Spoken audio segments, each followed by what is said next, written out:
Mas o que nos concerne, o que nos interessa no dia de hoje, é continuarmos vendo os aspectos relacionados a João Batista. Preste atenção, porque quem está prestando atenção está aprendendo, está crescendo, está se desabobalhando.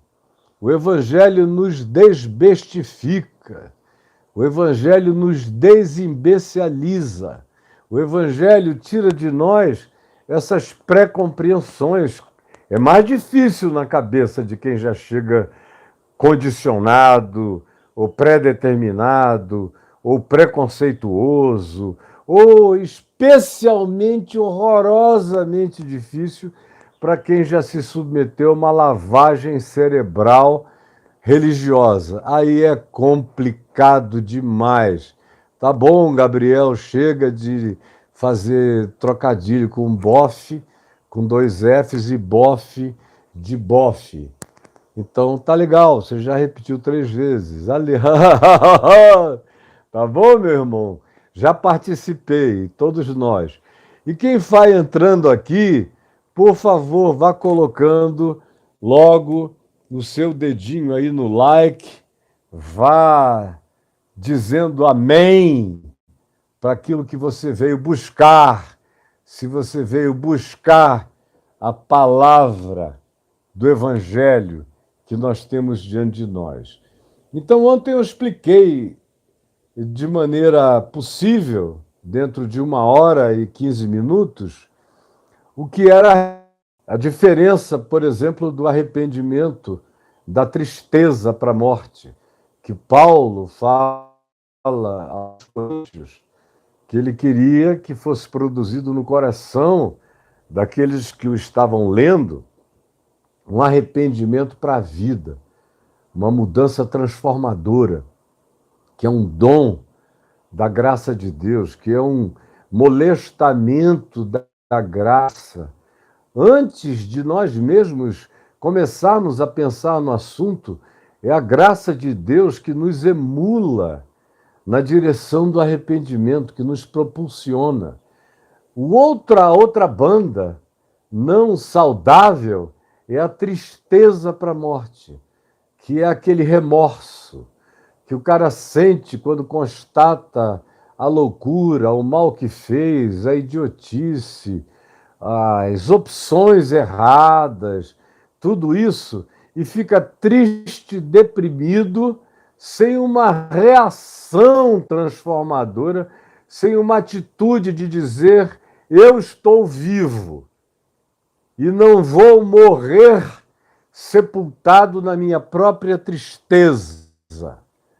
E se levanta e anda, olha para Deus e crê na graça de Deus, no favor imerecido, crer que a misericórdia triunfa sobre o juízo, crer que o amor de Deus vai de eternidade a eternidade, que não tem nada que tenha a durabilidade, a persistência do desejo de Deus nos perdoar.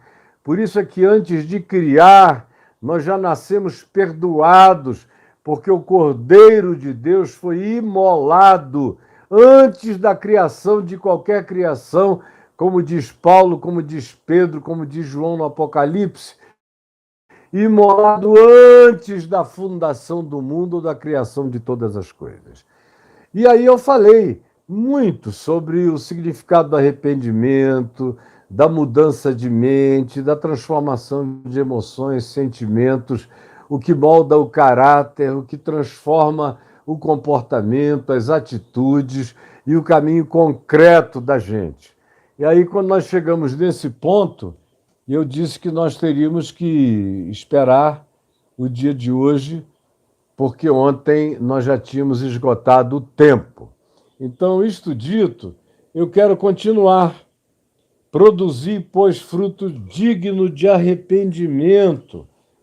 E ele disse isso aos fariseus, aos religiosos, que chegaram, viram os pecadores confessando os seus pecados, eles mesmos chegaram ali em silêncio, em estado de mutismo, os fariseus e os saduceus só entraram na fila do batismo, caladinhos, diferentemente dos anteriores, que chegavam quebrantados, chegavam com a tristeza do choro, do reconhecimento dos seus pecados, dos seus equívocos diversos e variados, pedindo perdão, com o coração sofrido. E eles não. Eles só chegaram e entraram, calados, achando que iriam passar. E que João, quem sabe, fosse ficar até honrado de dizer: ai, os fariseus, até os fariseus, os saduceus, os escribas estão vindo aqui receber o meu batismo, como a maioria dos idiotas que vivem de glamour pensariam e sentiriam. Mas ele não estava, de modo algum, procurando a aprovação de ninguém. Ele não estava ali tendo antes feito uma pesquisa para saber o que ouvir. Ninguém quer ouvir falar em arrependimento, em confissão de pecado, em quebrantamento, em mudança de vida, de coração, de atitude, de comportamento. Dá muito trabalho. Regeneração quase ninguém quer. O pessoal quer uma bênção inconsequente, que prometa ao bandido, ao traficante, ao miliciano, ao político corrupto, ao pastor safado, mentiroso, enganador, ao sacerdote hipócrita, a qualquer um, a qualquer pessoa, de qualquer grupo ou categoria, apenas promessas sem que o indivíduo assuma nenhuma posição de mudança de vida, de caráter, de atitude, de mente, sem que ele produza fruto digno de uma consciência. Aí basta você botar dinheiro, que Deus não quer saber da consciência humana. É um Deus sem consciência, é um Deus diabo, é um Deus demônio, é um Deus do tudo isso te darei se prostrado colocares dinheiro no meu gasofilácio, me adorares com sacrifício da tua grana, puseres aqui, aí eu te abençoo. Antes disso, nunca, antes disso, não. Foi o que foi ensinado para vocês de uns 40 anos para cá. E milhares de pessoas continuam doentes dessa doença. E não adianta rei.15 gols dizer que o meu som está baixo. Conserte o seu, o meu está ótimo para todo mundo. Então, não falem mais isso, por favor. E aí, ele vê os fariseus e os saduceus, duas denominações diferentes, com duas posturas teológicas diferentes, com duas atitudes diferentes, com duas construções doutrinárias distintas, diferentes, se aproximando dele em silêncio para receber o batismo. E ele diz, olha para eles e diz: raça de víboras. João vivia no deserto, e os desertos do Oriente Médio estão cheios de pequenas víboras, pequenas. Tem histórias antigas, histórias do Egito Antigo, histórias dos etíopes, histórias narradas, por exemplo, por Flávio Joséfos, sobre as guerras nos desertos daquela região e como algumas vezes os exércitos eram desbaratados, completamente destruídos pelas serpentes abrasadoras, como a gente encontra um caso descritivo disso no livro do Êxodo, durante a peregrinação do povo no deserto, e como foi Deus que mandou que se levantasse uma serpente de bronze numa haste, para que todo aquele que olhasse para a serpente de bronze com fé ficasse curado dos seus males. Eu vou fazer só uma pequena parte aqui, só para checar O meu, uma pequena parada e reconectou. Então, prosseguindo. Você tem narrativas que falam de como os desertos eram cheios dessas víboras pequenas, peçonhentas, matadoras. E o Êxodo dá um exemplo disso, Flávio Joséfos conta essa história, e de modo que João, que é um homem que cresceu na solidão, um ermitão dos desertos, quando vê esses caras religiosos, mentirosos, hipócritas, se aproximando caladinhos, mentirosos, hipócritas, se aproximando caladinhos, querendo fazer uma média para a população. Para eles, querendo fazer uma média para a população. Para eles era um ato político, um ato político. E aí eles chegam sem confissão de pecados, sem coisa alguma, vão entrando apenas para o povo dizer: olha, eles são pessoas piedosas, eles estão aqui também, como nós, se identificando com esse novo profeta. Aí João olha para eles e sabe que aquilo é só mímica, sabe que é só mimetismo, sabe que é só fachada, sabe que é só camaleonismo, que é só absorção de cores do lugar, é só fantasia, é só hipocrisia.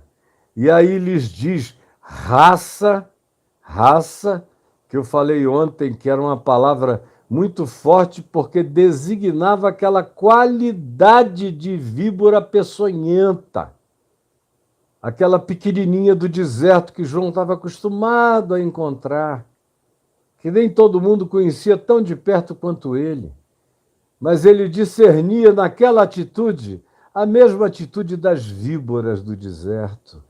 Quem vos induziu? Porque arrependimento não houve em vocês. Qual foi a indução? Foi marketing? Foi política? Foi para vocês darem uma impressão, para criarem uma imagem que vocês chegaram aqui? Vocês estão pensando que me impressionam? Não me impressionam. Vocês estão achando que é possível, sem conversão, sem arrependimento, sem transformação, sem nascer de novo, sem uma nova mente, sem um compromisso de fato com a qualidade da vida de Deus, que é chamada de vida eterna, vocês vão fugir, escapar de fininho, escapulir da ira vindoura? Vocês estão pensando que Deus é cego e moco como vocês? Vocês são óbvios para mim, quanto mais para aquele que sonda mente e corações. Vocês são um flagrante. A hipocrisia de vocês é explícita. Explícita. Eu não sei como é que desativa o chat. Tem gente aqui me pedindo. Desativar. Eu não sei, eu não vou perder meu tempo aqui, depois eu estudo isso. Então, a hipocrisia de vocês é explícita. Produzam fruto digno de arrependimento e não comecem a dizer, a evocar o DNA de vocês. Eu temos por pai Abraão, como Jesus viria dizer, e eu falei ontem em João 8. Não fiquem dizendo temos por pai Abraão, porque em verdade eu vos digo que dessas pedras aqui do deserto, Deus pode suscitar filhos a Abraão. Então parem com essa mentira, porque a mim vocês não me impressionam. Vocês vivem como filhos do diabo e não filhos de Abraão. Se vocês fossem filhos de Abraão, vocês dariam um outro fruto na vida, e não exatamente esse. Então vão buscar transformação, porque o juízo de vocês já chegou. Vocês estão daqui a pouco Vocês serão enfrentados pelo juízo, porque o machado do juízo já está posto na raiz das árvores. Toda árvore, toda árvore, todo ser humano, toda alma, toda consciência que não produz bom fruto, boa atitude, bom mover-se em favor da vida no mundo, é cortada, como Jesus diz em João, no capítulo 15, é cortada, lançada fora. Só fica na videira verdadeira aquilo que produz muito fruto, senão é para ser arrancada mesmo da terra, para não ocupar espaço, como tem parábolas de Jesus que dizem isso. Então, ontem eu falei bastante desse aspecto. Hoje eu quero continuar, e aí é necessário que a gente vá para o Evangelho de Lucas, onde você vê a continuidade descritiva e as aplicações do significado de arrependimento que João faz conforme a descrição feita por Mateus. Mateus para no verso 9 do capítulo 3 de Lucas. Produzi, pois, fruto digno de arrependimento, porque o machado já está posto na raiz de toda árvore. Isso ele disse aos fariseus, aos saduceus, aos religiosos, aos miméticos, àqueles que são os reis da disfarçatez, da aparência, que cultuam as visibilizações, e Jesus disse: por fora são sepulcros caiados de branco, mas por dentro estão cheios de rapina e de podridão. Por fora eles são os reis dos mandamentos exteriores, por dentro eles são os transgressores, que fazem dos seus corações uma lixeira. Aí chega a multidão, no verso 10 aqui de Lucas 3. As multidões o interrogavam. As multidões queriam saber. Chegavam e diziam: nós estamos arrependidos, nosso coração está doendo, está sofrendo. Há um desconforto latente, em alguns patente, mas constante nas nossas consciências. Nós não estamos satisfeitos com o nosso modo de viver. Então, por favor, diz como é que nós devemos proceder.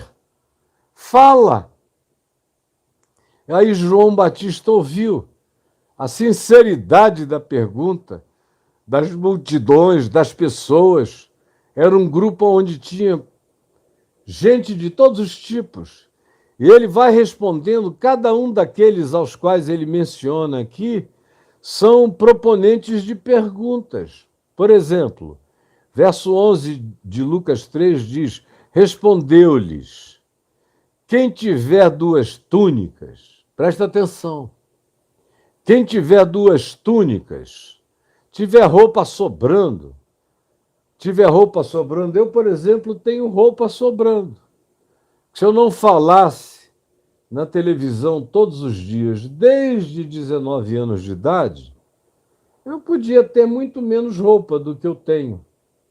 Se a minha vida fosse só ir ali e voltar, falar num evento aqui, num evento ali, voltar, não precisava. Mas como eu falo todo dia aqui para vocês, e falo em outras lives, em outros ambientes, em um monte de coisas, acaba aqui o Papo de Graça, eu vou gravar os salmos do que eu estou fazendo no Café com Graça, apenas para aqueles que estão inscritos no ambiente do meu blog caiofabioexclusivo.com.br, recebem de graça toda manhã, vão passar a receber um salmo de 20 minutos a 30 minutos de exposição. Qualquer pessoa, gratuitamente. Aí eu vou, troco de roupa, à noite ou à tardinha, geralmente tem uma live. Ontem à noite eu fiz uma live aqui com o Fuxico Gospel, que começou às 8 da noite e terminou 11h20, uma live longa, onde eu também botei uma outra roupa, Então, para mim, ter roupas além daquilo que eu necessito faz parte de uma necessidade do meio de comunicação através do qual eu falo com vocês. Então, vocês merecem uma variação visual mínima. E é para isso que eu tento chegar com alguma roupa diferente todo dia. São as mesmas, apenas com mudança da camisa de dentro, da camisa de fora, algumas bobagens. Mas eu tenho consciência total de que toda acumulação é pecaminosa.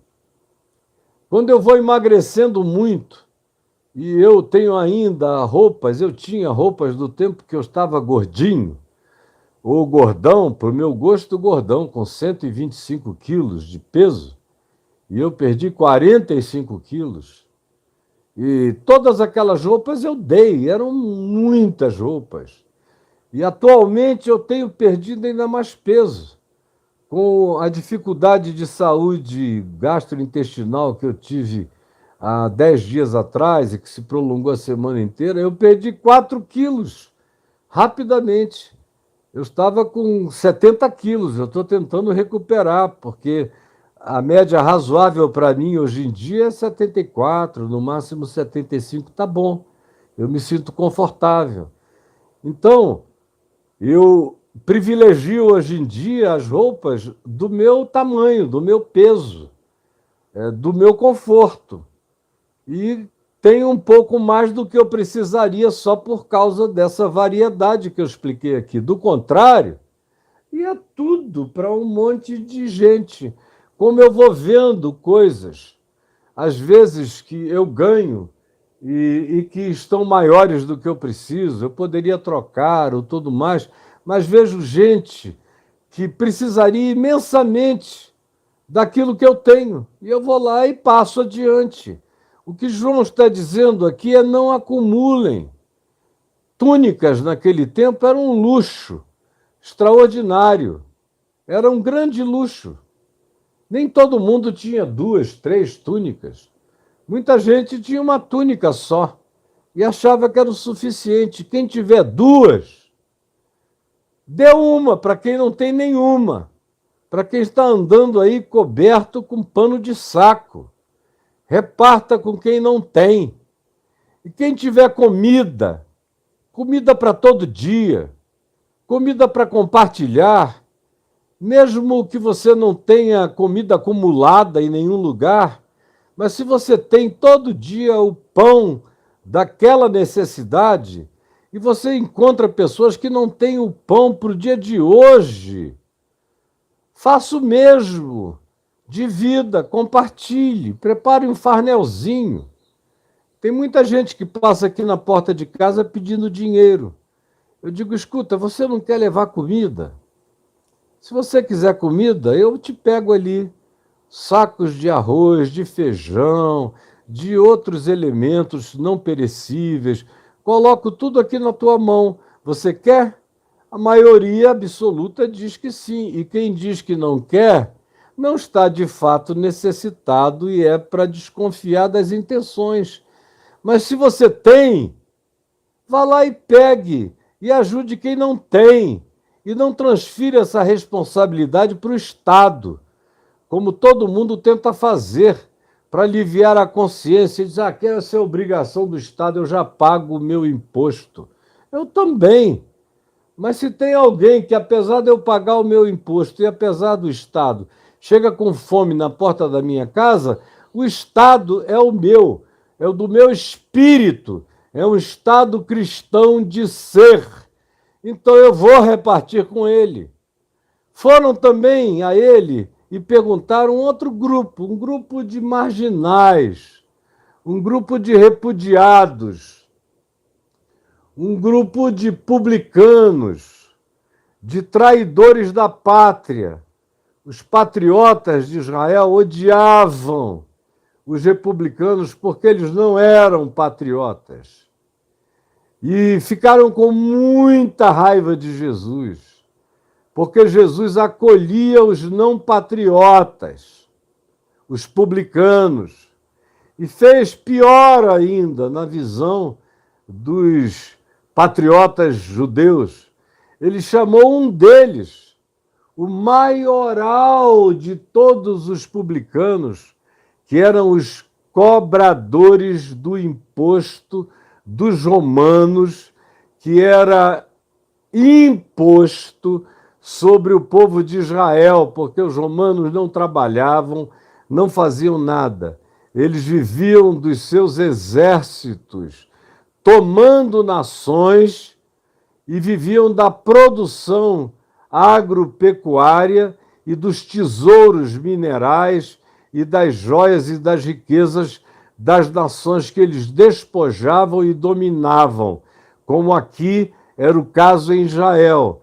E eles colocavam locais, pessoas locais, não romanos. No caso dos judeus, eles escolhiam judeus para cobrarem dos judeus o imposto dos romanos. Então vocês imaginam como esses cobradores de impostos judeus, que cobravam de judeus, eram vistos pelos judeus. A maioria dos judeus, especialmente dos religiosos de Jerusalém, quanto mais religioso, mais patriota, mais nacionalista, mais cheio de ódio dos romanos, mais dispostos à belicosidade muitas vezes. E alguns outros grupos religiosos cediam para terem privilégios de natureza política, para ascenderem no poder imediato nas hierarquias de Jerusalém em relação aos judeus. Mas, no geral, o que havia, mesmo quando eles serviam os romanos, era um desejo de uma subversão latente de que aquele tempo acabasse e que as autoridades religiosas de Israel se transformassem nos donos da parada. Tudo fosse para eles e não a maior parte para os judeus. Então, quem quer que fizesse esse trabalho era antipatriótico, era odiado, era abominado. E Jesus dava atenção aos não patriotas. E contra toda a opinião religiosa e a opinião também irreligiosa de algumas pessoas na Galileia, que não por motivos patrióticos, mas por mera raiva de dizer esse desgraçado é do nosso povo e fica nos explorando. Pedro, por exemplo, devia ter um ódio danado de Mateus, o publicano, que Jesus chamou para ser um dos apóstolos, o maioral dos cobradores de impostos do norte de Israel, na Galileia, um dos homens mais ricos daquele lugar. E Jesus o chamou. Viu que o cara, apesar de tudo, estava com uma avidez enorme, ouvindo a palavra, e disse a ele, na coletoria, vem e segue-me. E Mateus largou tudo, largou a grana, largou o emprego, não deu satisfação a ninguém, foi embora com Jesus e não voltou nunca mais. E os outros apóstolos, já tinha gente ali de extrema esquerda, como Simão Zelote, membro do grupo dos Zelotas, que eram revolucionários, considerados de esquerda pelos fariseus e pelos saduceus e pelos romanos. E já tinham outros ali que eram pessoas de visões ideológicas originalmente diferentes. E agora ele chama um cara que não é apenas de direita, era um indivíduo que trabalhava para a direita opressora, para a direita estrangeira, para a direita ocupante do território, para a direita despótica. Reconectar ao vivo de novo. Vamos em frente, ainda bem que está todo mundo aí e que ninguém disse nada. Vamos lá. Então, ele chega e fala agora com os publicanos. Eu tinha dito que Pedro, eventualmente, tinha uma raiva enorme de Mateus. Deve ter sido um grande desconforto para Pedro, porque ele pescava com João, com Tiago, com André, com Zebedeu, e vinham com os barcos cheios de peixe fresco da Galileia e eram obrigados a trocar o peixe fresco por peixe salgado, por charque. O charque ficava para os pescadores da Galileia. E o peixe fresco ia para Jerusalém, para Cesareia Marítima, para Cesareia de Filipe, ia para os romanos e para os aristocratas religiosos de Jerusalém, que comiam o peixe fresco da Galileia. E é óbvio que os pescadores e o povo pobre da Galileia tinham uma raiva enorme disso. E Mateus era quem promovia a troca dos produtos, era quem fazia o pagamento injusto. E esses publicanos é que estão aqui, voltando agora uns meses antes de Jesus chamar Mateus para segui-lo lá na Galiléia e chamar Pedro também, no início do ministério de João Batista, que não teve nenhuma longitude de tempo. Acabou com uma certa brevidade, assim que Jesus apareceu. Mas os publicanos lhe perguntavam, esses considerados marginais antipatriotas, foram também publicanos para serem batizados, mas antes de serem batizados, perguntaram-lhe, mestre, o que havemos de fazer? Eles sabiam que aquele ato tinha que ter implicações. Eles sabiam que não era só um rito de jogar água na cabeça ou de mergulhar o cara no rio, dependendo da forma de batismo. A forma de batismo é totalmente irrelevante.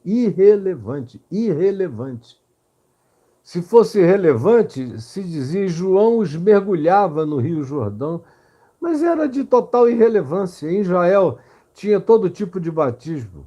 Tinha batismo por aspersão, tinha batismo por efusão, metade do corpo na água e água na cabeça, tinha batismo por imersão, de sepultamento. Essas formas nunca designaram nada, como vieram depois a ganhar importância já no cristianismo sectarista.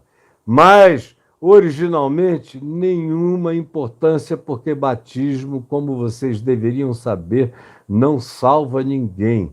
O que salva é a mudança de coração. E isso que os publicanos e fariseus não queriam saber, porque botaram só aquela cabecinha hipócrita para ser batizada ou para ser mergulhada, sem fazer perguntas sobre as implicações, as multidões sabiam que implicações haveria. Por isso perguntam, e nós, que vamos ser batizados, o que deve mudar? Aí João diz, sejam generosos, sejam misericordiosos, sejam compartilhadores, sejam pessoas que enxergam o próximo, sejam gente capaz de dividir, sejam pessoas que não pensem apenas em si, que enxerguem a necessidade à volta e que queiram ser também agentes tutoriais da ajuda de serviço e de tratamento digno e humano ao seu próximo. É o que ele diz às multidões. E agora, aos marginais publicanos, aos antipatriotas odiados, que perguntaram também quais são as implicações, Senhor. O que a gente faz, João? E João, o mestre, como ele aqui é chamado, que havemos de fazer? Se fosse hoje em dia, a pergunta era o que havemos de crer? Que doutrina deveríamos aprender? Mas a ênfase do Evangelho nunca é em doutrina. Você, quando ouve Jesus falar em doutrinas, poucas vezes em que é o Evangelho de João que menciona, quem aprender essa doutrina, ele está falando da palavra do Pai. A palavra do Pai, a qual ele se referia, era a palavra do Evangelho que saía da sua boca. Quem quiser saber se o que eu estou falando, se a doutrina que eu estou ministrando é real, é verdadeira, pratique.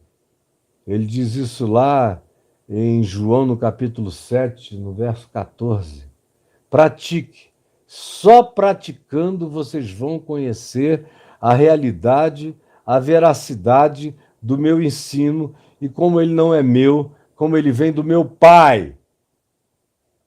Então, Jesus ensina isso e aqui os não patriotas, os marginais, sabiam disso, junto com todo o povo que, sincero e arrependidamente, estavam ali, não por razões meramente religiosas ou de rito, como era o caso dos fariseus e dos saduceus.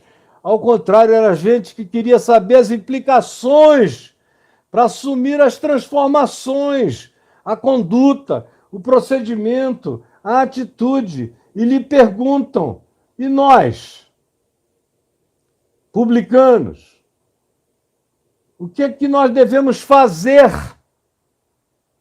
Porque, de fato, a gente só reconhece quem é do caminho pelos atos, pelas práticas, não pelas declarações do tipo Senhor, Senhor, ou em teu nome fazemos milagres, profetizamos, curamos, para muitos dos quais Jesus dirá naquele dia, como é ele que afirma, então eu lhes direi, Jesus, lhes direi naquele dia, eu nunca vos conheci, apesar de vocês me chamarem de Senhor, me elogiarem, vocês nunca me amaram, me serviram, me obedeceram, não sei quem vocês são, saiam daqui.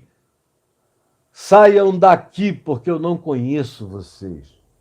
Agora, esses caras chegam sabendo que a questão não é o que você diz com a boca, a questão é o que você faz da vida. A questão não é confessional. A confissão, a certeza, tem que derivar-se da praticabilidade. Não é ortodoxia, é ortopraxia. Não é exatidão doutrinária, que você não vê Jesus corrigir em tempo algum. Nem quando os discípulos responderam, quando ele perguntou: quem dizem as multidões que eu sou? E os discípulos deram respostas reencarnacionistas. Uns dizem que tu és Elias ou Jeremias ou algum dos profetas reencarnado, ou mesmo João Batista que morreu, que houve uma transferência de espírito de João para ti. E Jesus não disse, bobagem. Não, ele ficou calado. O povo pensa o que o povo pensa. O importante é o dia em que a consciência do significado de quem eu sou atinge essas pessoas. Isso ele não transformou numa doutrinação. Ele transformou em ato, em exemplo, em gesto e em palavra confirmada pelas suas práticas, pela encarnação que ele fazia daquilo que ele próprio ensinava. A pregação do Evangelho é um conjunto de comunicação e não uma oralidade de conteúdo de doutrinação. Portanto, os publicanos, considerados antipatriotas, já chegaram sabendo que a questão era como viver, não como doutrinar, nem como praticar ritos. Como a gente deve viver? Fala para nós, João. Aí João fala. E lhes respondeu, não cobreis mais do que o estipulado, que é o que, em geral, os cobradores de impostos, os que têm delegação oficial para receber impostos, muitas vezes fazem. E naquele tempo era completamente comum, aqui no Brasil também. Nós já estamos agora começando a melhorar por causa da tecnologia, da instantaneidade dos registros. Mas houve um tempo, meu Deus, eu me lembro, que quando chegavam os fiscais da Receita Federal no escritório, você podia estar com tudo completamente exato em dia. Eles fuxicavam, futricavam, mexiam, arranjavam alguma coisa ou inventavam qualquer coisa para não saírem sem receber algum imposto frequentemente majorado. Era endêmico e continua a ser endêmico. Basta dar a folga que nós estamos aculturados a essa atitude de corrupção endêmica no país. E em Israel, naqueles dias, não tinha cobrador de imposto que não exacerbasse, que não colocasse um ágio de muita importância, como é comum ainda entre os nossos políticos, lavando dinheiro de muitas formas diferentes, mas recebendo de maneira dissimulada grandes importâncias. Que devemos fazer? Perguntaram esses funcionários públicos romanos. Respondeu João Batista a eles: não cobreis mais do que o determinado, do que o estipulado.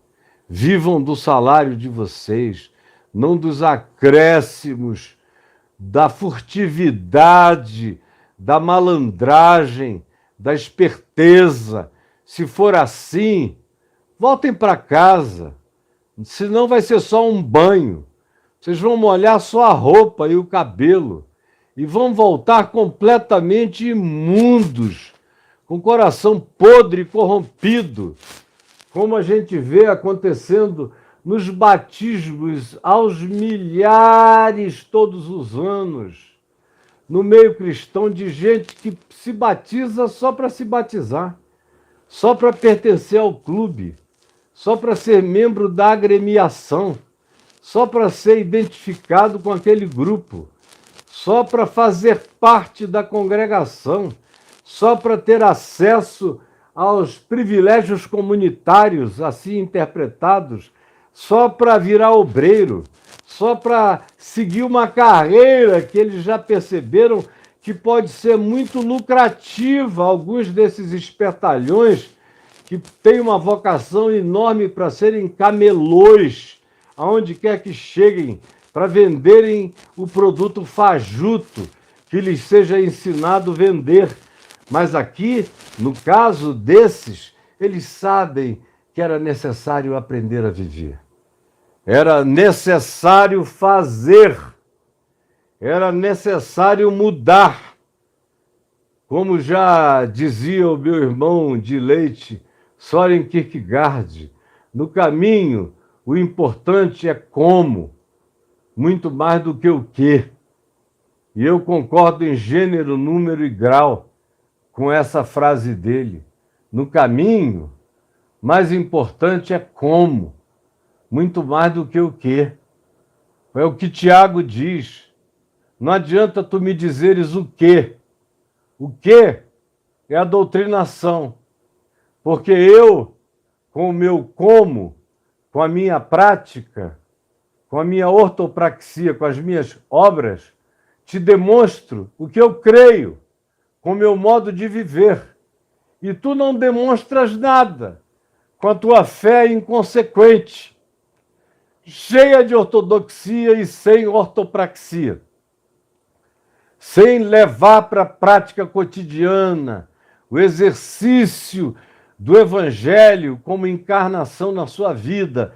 Mas esses publicanos, esses antipatriotas, até então corrompidos, tinham um coração muito mais sensível para esse proto-evangelho anunciado por João Batista do que os religiosos exemplares de Jerusalém.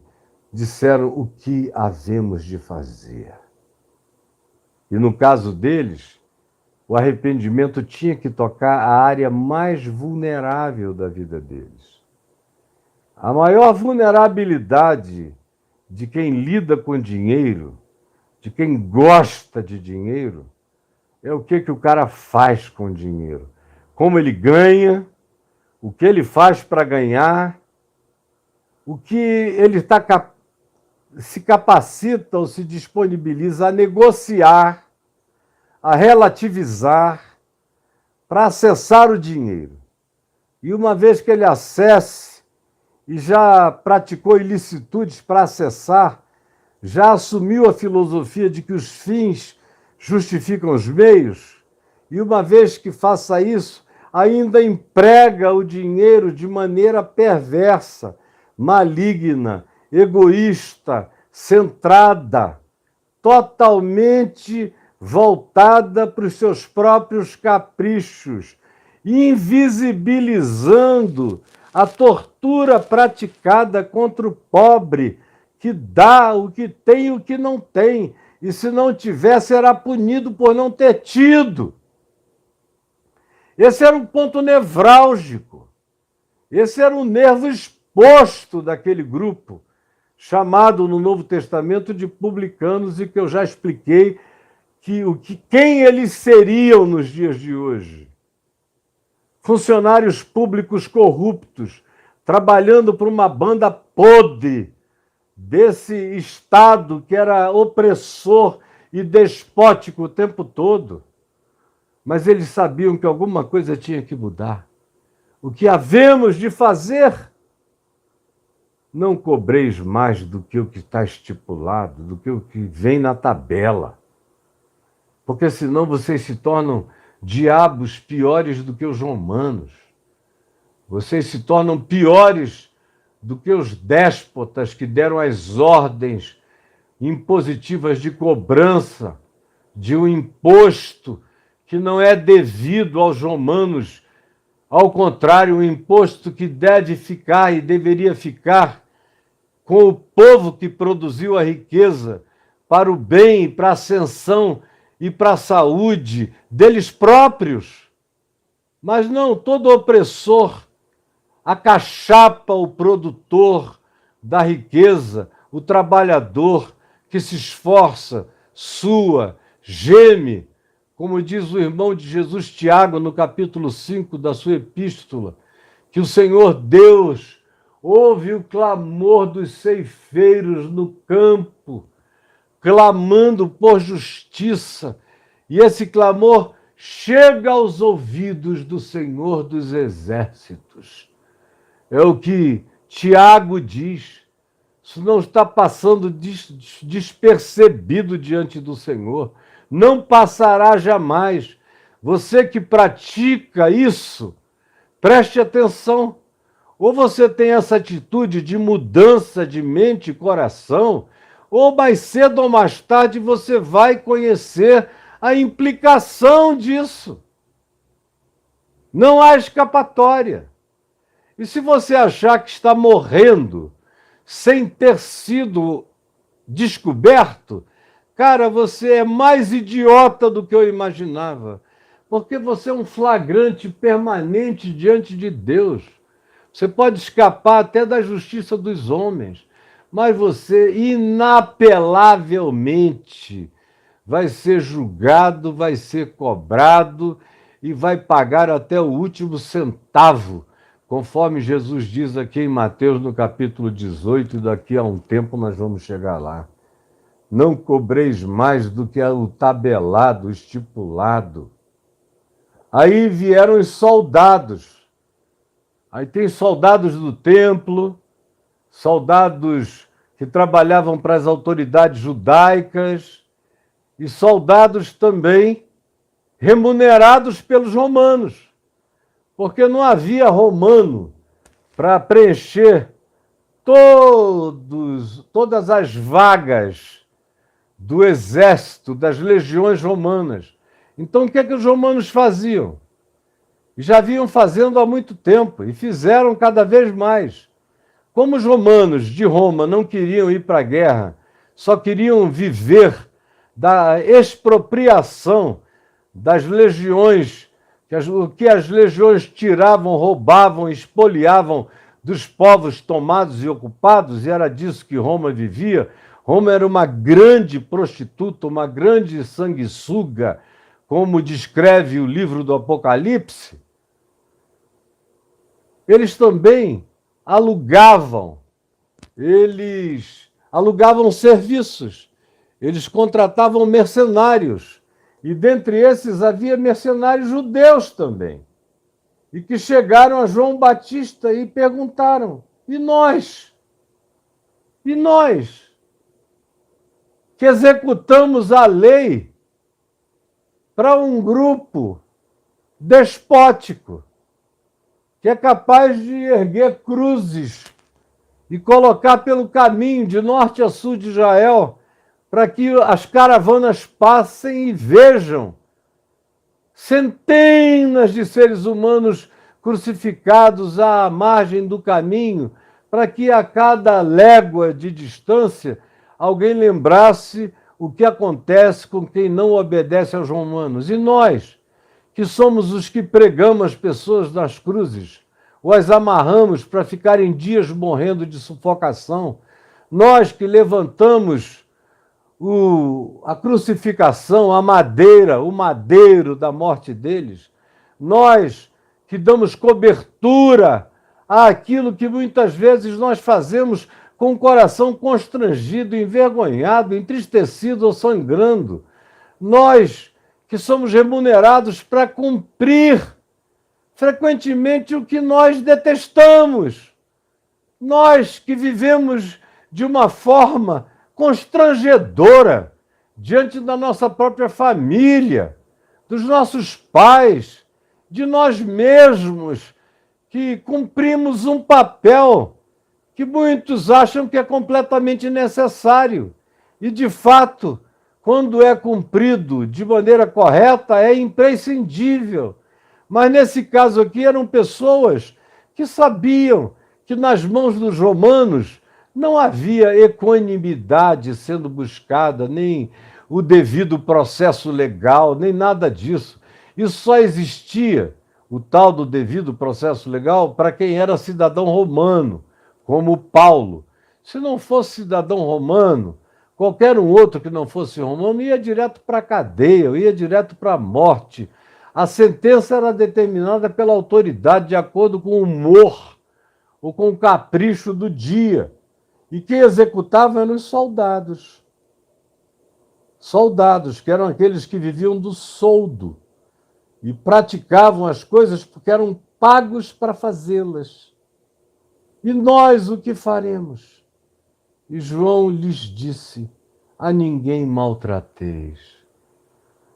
Eu disse ontem aqui que no documentário que eu assisti anteontem com a Adriana, chamado Fé e Fúria, que é sobre os evangélicos armados nas favelas, o tráfico, a milícia e a aliança de pastores e de igrejas em muitas favelas com o tráfico de drogas e com a milícia e com a lavagem de dinheiro, um documentário também sobre a opressão, os maus tratos, a perseguição e a violência física, além da violência moral e da violência verbal e das humilhações públicas praticadas contra os cultos afro e as ameaças ininterruptas que eles sofrem, especialmente nas comunidades controladas por aquilo que se autodesignou como Israel de Deus, como movimento de Deus,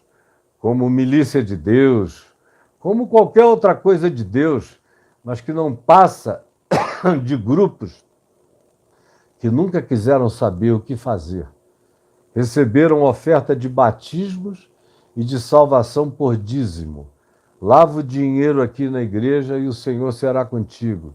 E nós vamos orar para Deus te proteger das balas da polícia. Por outro lado, uma das declarações no documentário é que a banda podre, antigamente assim chamada, da Polícia Militar do Rio de Janeiro, hoje em dia passou a ser chamada de banda gospel, porque a maioria deles são crentes, e são os que mais se corrompem, e são os que mais chegam lá de irmãozinho para cá, irmãozinho para lá, e são os que dão muitas vezes cobertura aos traficantes pseudo-evangélicos que estão lá dentro fazendo toda a desgraça em nome de Deus, que a gente nem imagina a distância que possa estar acontecendo. E era o meu temor, como eu disse ontem, já desde 35 anos atrás, depois de uma conversa com Marcinho VP, lá no alto do Morro Dona Marta, quando eu desci com angústia, sabendo que um dia esse casamento haveria de acontecer como de fato aconteceu. Então, nós que não queremos ser soldados da banda podre nem da banda gospel, queremos ser soldados da banda boa. O que nós devemos fazer? O que para nós chega como consequência desse batismo, desse arrependimento, dessa declaração de mudança de mente? O que nós deveremos fazer? E João começa dizendo: a ninguém maltrateis, que é uma das maiores tentações de quem anda fardado, é praticar maus tratos, é exacerbar a autoridade. A ninguém maltrateis. O cara veste o uniforme, bota um cacetete de um lado, uma arma na cintura, ou anda com um fuzil na mão e acha que recebeu prerrogativas, validações e autorizações para pisar na cabeça, para escrachar, para esmagar. Eu já fiz parte do Conselho de Direitos Humanos do Estado do Rio de Janeiro, junto com o meu primo de terceiro grau, o advogado, jurista Arthur Lavigne, com a Arquidiocese do Rio de Janeiro, Dom Eugênio Salles e seus representantes, e também com outros grupos da sociedade civil, um ou dois outros, e a delegada Marta Rocha, que naquele tempo era corregedora da Secretaria de Segurança do Estado do Rio. E eu via os casos que chegavam com documentação inquestionável de gente e de soldados que entravam nas casas não para prender, mas para executar. As evidências eram chocantes. O cara no chão, o tiro de cima na testa, com testemunha e tudo. Já ficaram tão cínicos que não queriam saber se a mãe estava ali, a mulher, os filhos, ninguém. Entrou, perdeu, bota no chão, deitou, tiro na cabeça, pá! Abusos os mais variados, obrigando meninas de 14, 15, 16 anos a fazer sexo oral na ponta do fuzil, da arma. Depois botavam seus pênis para fora e mama aqui até chegar leitinho, sua vaca. E aí depois batiam, matavam os homens do lugar e as mulheres é que tinham que testemunhar e depois não tinham de se esconder. E eu tive que levar mais de uma vez para minha casa, para protegê-las lá, porque o Estado não oferecia proteção nenhuma. Eu vi isso para todo lado, como aquilo que o Pedro Aleixo falou aqui para o general, eu creio que foi o Médici, foi no tempo do Médici, quando propuseram o AI-5, foi nos dias do Médici, não é? Na maior dureza daquele período da ditadura, e chegou com o termo do AI-5 para ele também assinar como um civil que validasse aquele ato institucional que fechava o Congresso, que dava poderes totais às milícias oficiais para entrarem, quebrarem, praticamente a abolição de todo o processo legal que pudesse existir. Era um golpe fatal em qualquer que fosse o direito humano a ser reivindicado.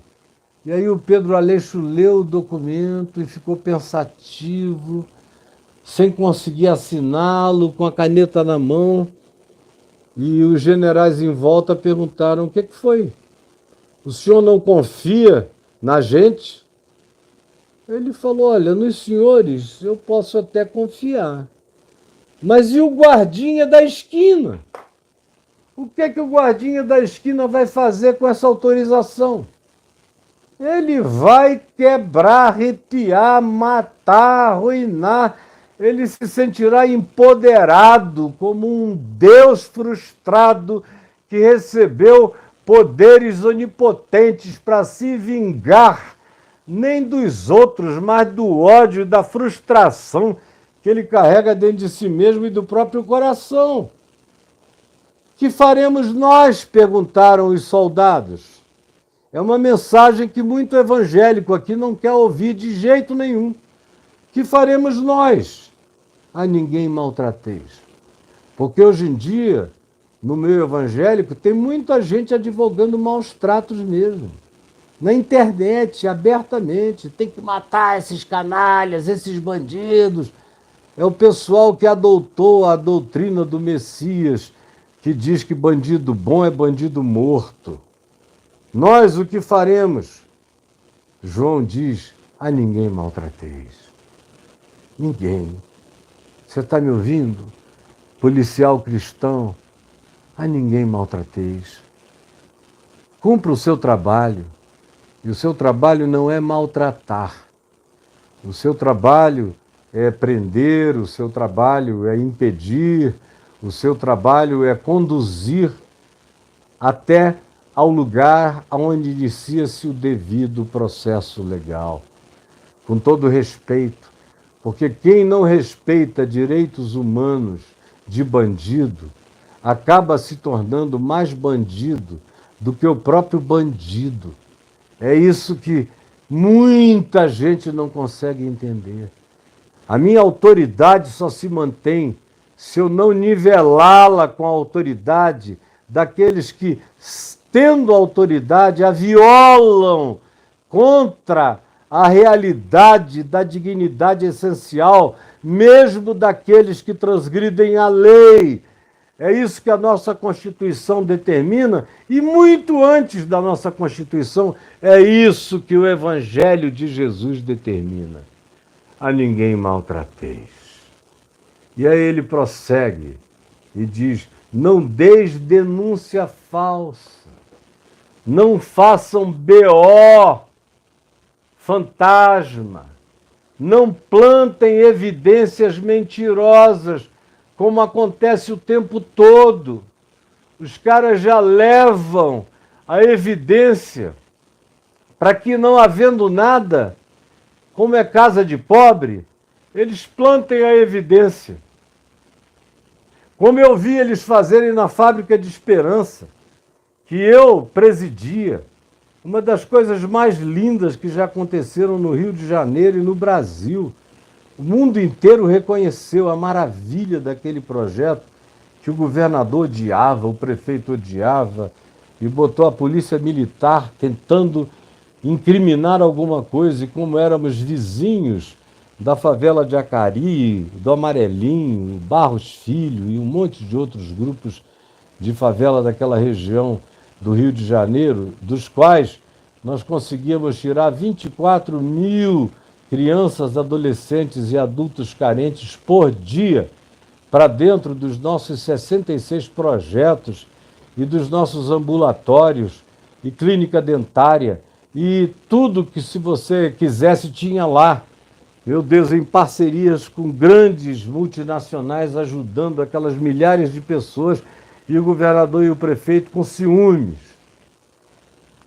Aí acharam uma cocaína, plantaram, fizeram uma invasão em Acari, que só tinha um muro separando a gente da favela, um muro alto de uns 7 metros.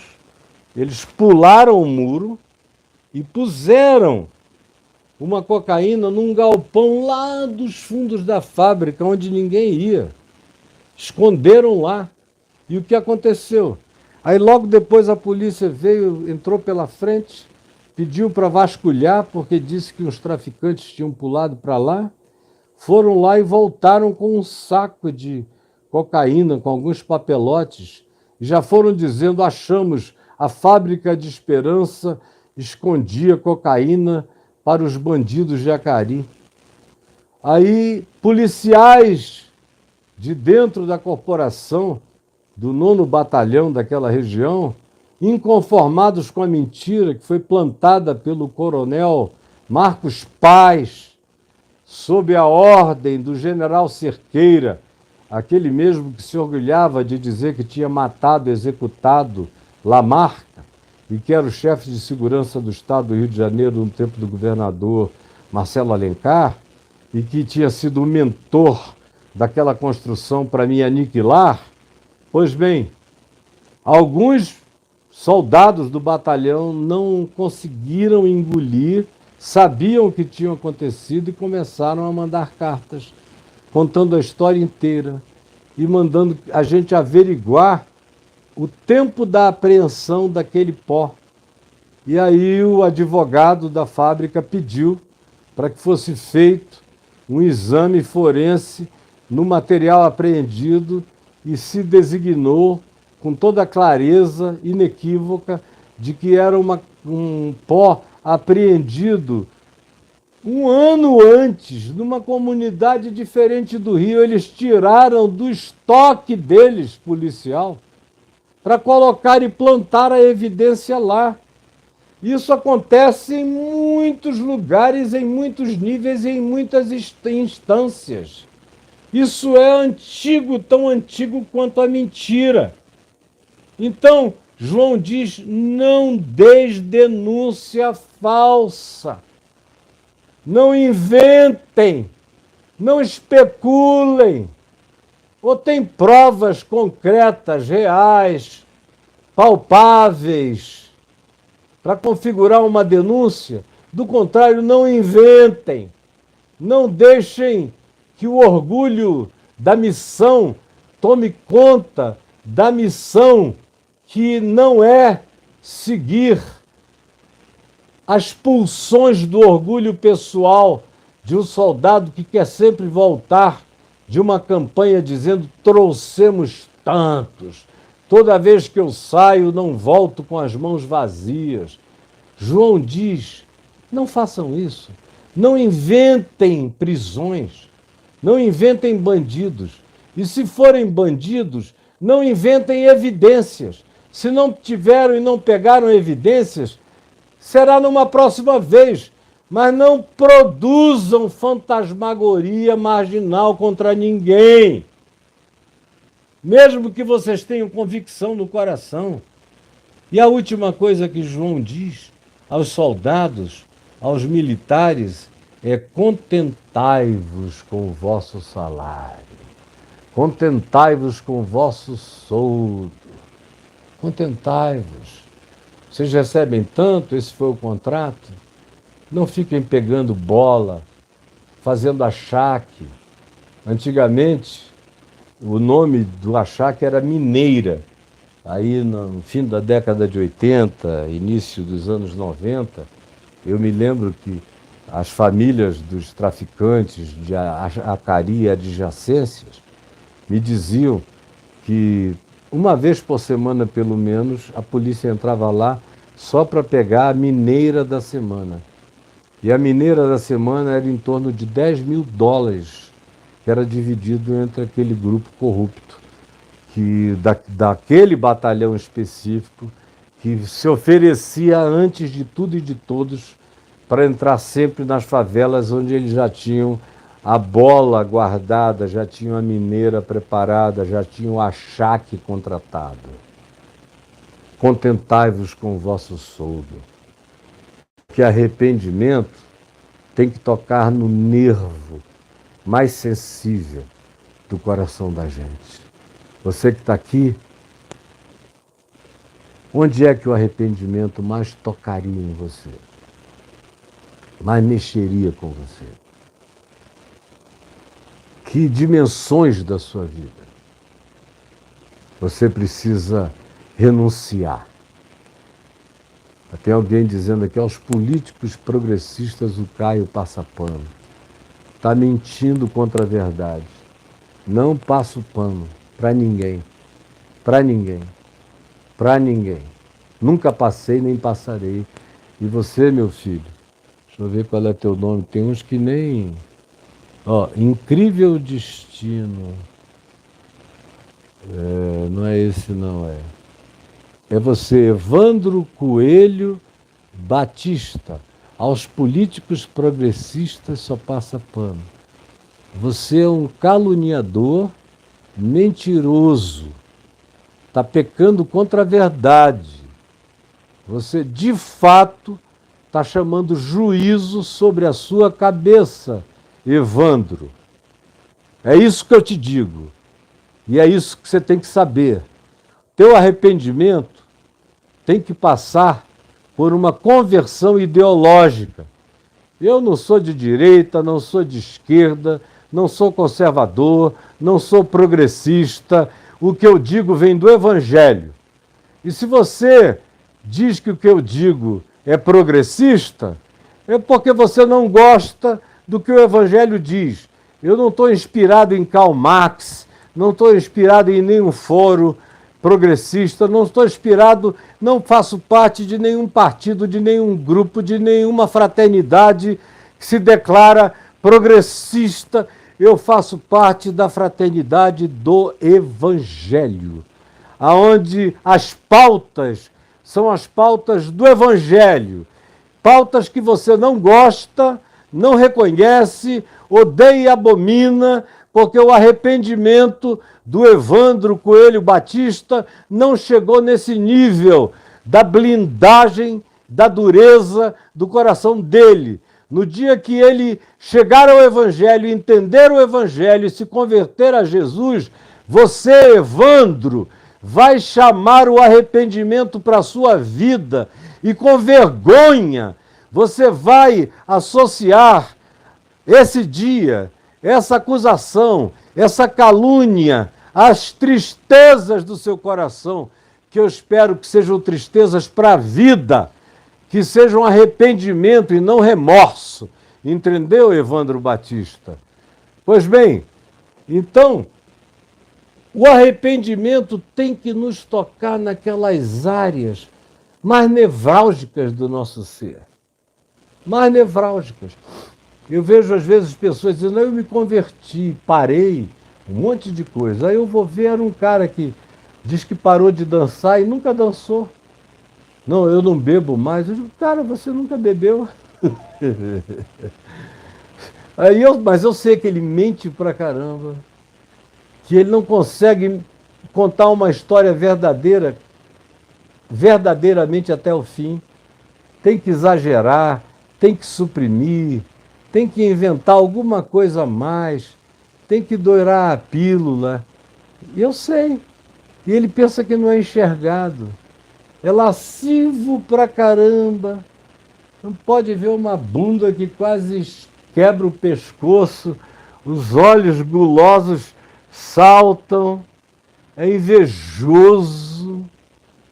Você vê que o cara fica zangado, mesmo quando não diz nada, quando alguém que ele não gosta, ou com quem antipatiza, alcança alguma coisa a mais, é arrogante, é preconceituoso, é ideologista como o Evandro Batista. Isso é pecado, Evandro. Pecado. Arrependimento, se não chegar a você, mudando esse teu coração condicionado pela lavagem cerebral, você não passa de um fariseu ideológico, Evandro Batista.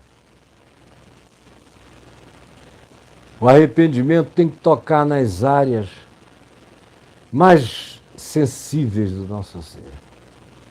Se ele não começa sensibilizando, apresentando, motivando a gente para aquilo que tem o maior poder de destrutividade na existência da gente, nenhum arrependimento que não passe pela nevralgia e pelas insensibilidades do nosso caráter é aquilo que em nós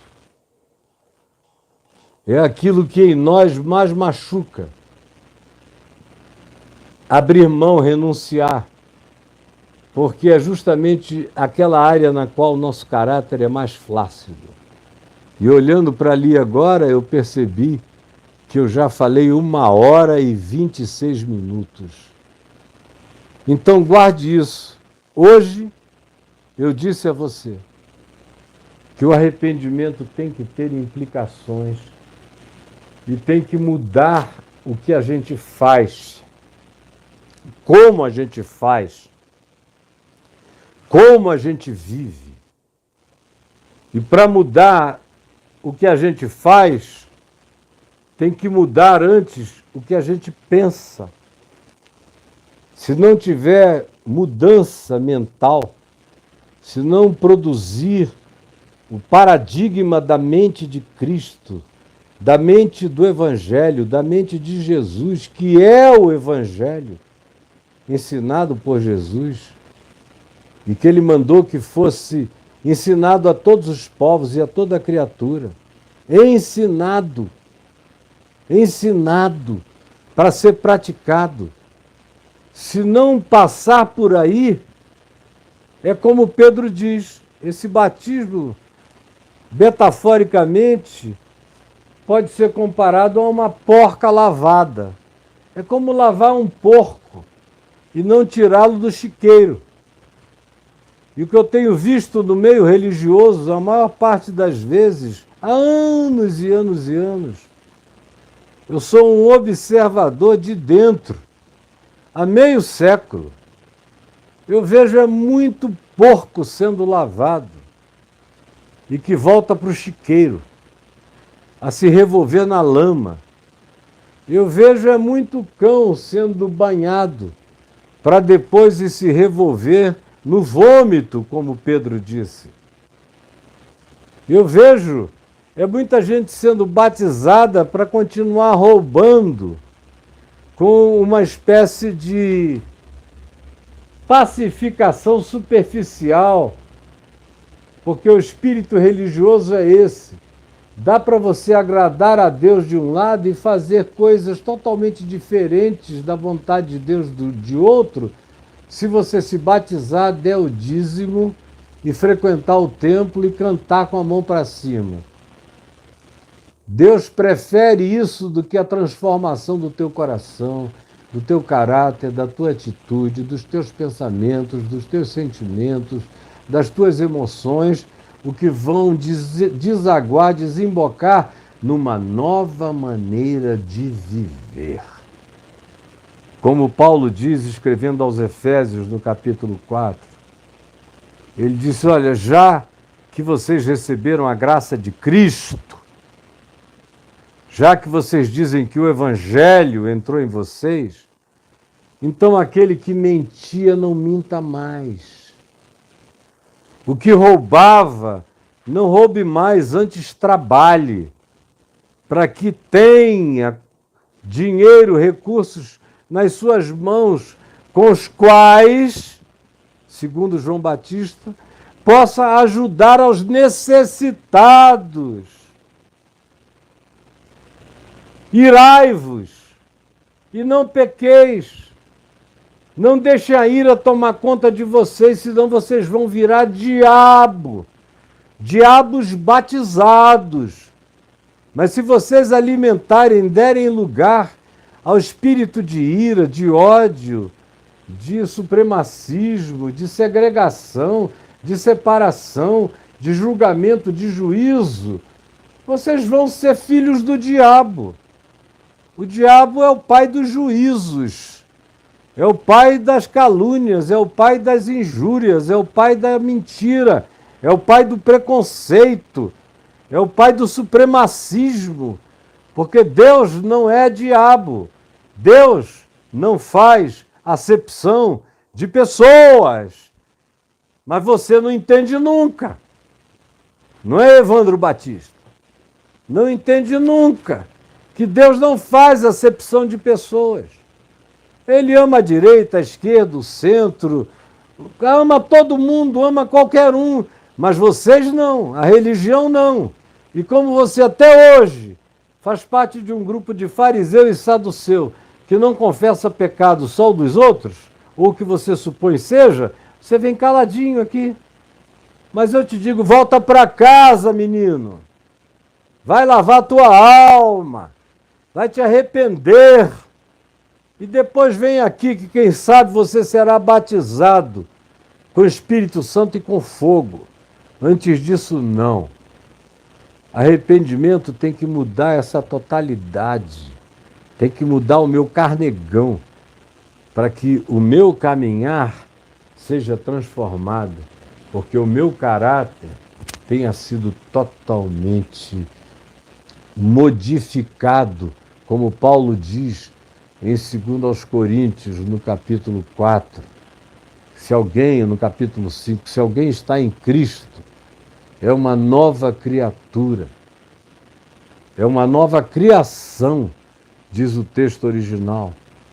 É uma nova criação, é um regênesis, é um novo homem, uma nova mulher, é um novo ser, é uma nova criação. As coisas antigas, tudo isso, velha aliança, esses modelos passados, já foram. Eis que agora, em Cristo, no Evangelho, tudo se fez novo. Começa um novo mundo, com um novo entendimento, com um novo olhar, com um novo coração, com um novo nascimento, com uma nova percepção, para você poder fazer parte da nova aliança, fazer parte da nova humanidade que está sendo gestada no ventre do Espírito Santo, para produzir gente que seja genuinamente carregadora do DNA de Jesus, do DNA do Evangelho, do DNA de Cristo. Senhor, que eu não tenha perdido meu tempo, nem pregado em vão, por amor do Teu nome, Jesus, porque Tu estás vivo, ressuscitado e presente, por amor do Teu nome, que a Tua palavra seja ouvida, seja crida, agasalhada e produza a transformação para a qual ela foi designada a realizar. Amém. PS. Ontem o presidente Lula falou uma grande tolice. Deu muita tristeza. À noite eu estava aqui fazendo uma live e alguém me perguntou sobre o assunto. Viu, Evandro Batista? Perguntando o que eu achava. Se não tinha sido um tiro no pé que ele tinha dado. Eu falei, não. Ah, não? Eu falei, não, foi um tiro no joelho. Por pouco ele não dá na barriga ou no coração. De tão tola, translocada, que foi aquela declaração. Aí você vem com essa bobagem de dizer que eu passo pano para quem, cara? Passo sim como servo. Passo pano todo dia para essa multidão de ignorantes, rudes, sem coração, e que chega aqui para agredir, e eu passo pano para você voltar. Eu nem bloqueio os caras nas minhas redes sociais que vão lá só para ofender. Aí eu vou ver quem a pessoa é. Não tem um seguidor, não tem uma publicação, é um Instagram ou uma rede social só para ir lá falar mal. Ainda assim eu não bloqueio, eu só restringo. Ele pensa que está escrevendo, mas não está aparecendo nada para ninguém. Por quê? A minha mulher diz, bloqueia logo, meu amor. Eu digo, não, eu tenho esperança sempre que o Evangelho possa transformar esse imbecil num homem sábio e sensato. Então deixa ele ficar pelo menos ouvindo. Deixa ele vir direto aqui e ouvir a palavra. Eu creio em milagre. Eu passei a vida pregando para bandido, marginal, para todo tipo de gente. Por quê? Porque eu creio que o Evangelho é poder de Deus para a salvação de todo aquele que crê. Então deixa ele aí. Só vou restringir.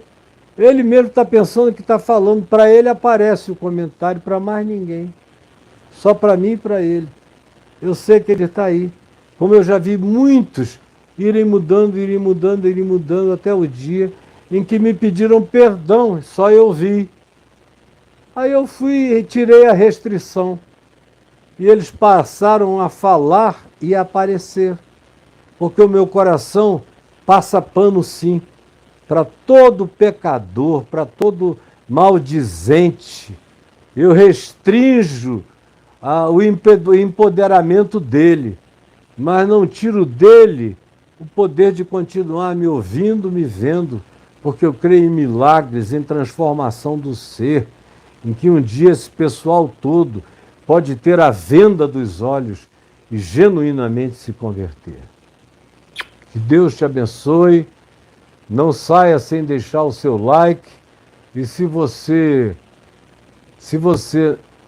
está aqui conosco e não é inscrito ainda nesse canal, se inscreva hoje. E convide muitos amigos a se inscreverem e apertarem o sininho. E não vá embora sem deixar o seu dedinho, a sua digital, o seu amém de like aí. Vá lá e dê um amém de like. Amém, amém, amém, amém, amém. Que Deus nos abençoe. Geralmente, sexta-feira, eu respondo uma, duas ou três perguntas, mas hoje eu fiquei tão empolgado com o que eu estava dizendo que quando eu vi, a gente já estava aqui com praticamente agora 1h38. É um falador, não é? Um beijo para todos vocês. Tchau, queridos. Bom fim de semana.